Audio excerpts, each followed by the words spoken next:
Minister of Basic Education Siviwe Gwarube is in Mpumalanga to lead a back-to-school provincial visit. The minister is also assessing the province's readiness for this academic year. Our reporter Nonhlanhla Jele has the story.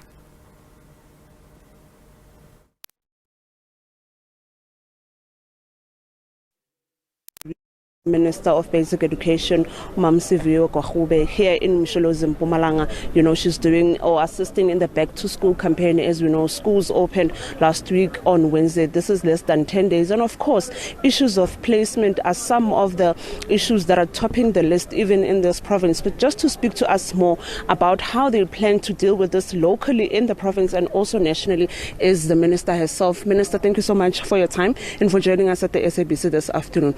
We just heard some of the parents saying they can't access the school, their children are not enrolled at the school because of issues pertaining to space limitations.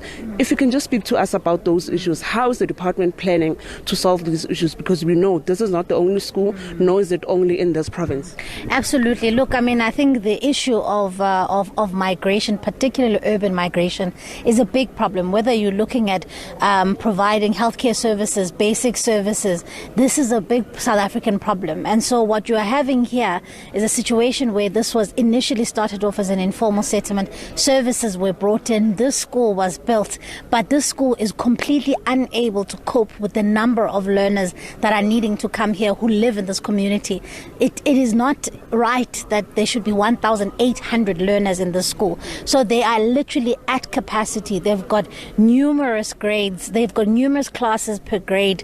The learner-teacher ratio is really not, it's way too high for the kind of quality learning and teaching. And so I completely understand the frustration of this community, but at the same time I understand that this school is completely at capacity. The only way we are going to resolve this is the province and the MEC have committed that they're going to move at pace to try and build schools that can be feeders for this community. Because of course, as more and more South Africans move to centers of economic opportunities, this is what will happen. And so we in our planning too, as a department and as a sector, we have to be responsive to that. We have to say when there are people, because ultimately we can't turn children away. And I want to tackle the issue around some of the issues around learners who are undocumented.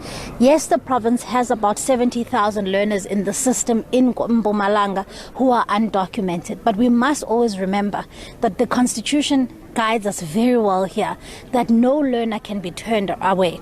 No child in South Africa can be turned away. Between schooling for South Africans, for children in South Africa is compulsory between 6 and all the way to grade 9. And so ours is not to essentially ask where the parents come from.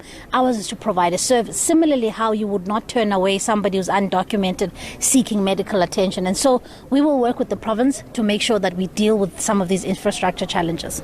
You've been here since in the morning and you've gotten several reports. Are you satisfied with what you've heard so far? Look, the other big report that I've received is that when schools opened, there were 7,000 unplaced learners. The province has managed to halve that to get to about 3,000 learners. But of course, as I said, I'm really pushing on them to try and resolve that, because the longer it takes, the more then you don't have learners who are in the classroom learning and losing out on teaching and learning time.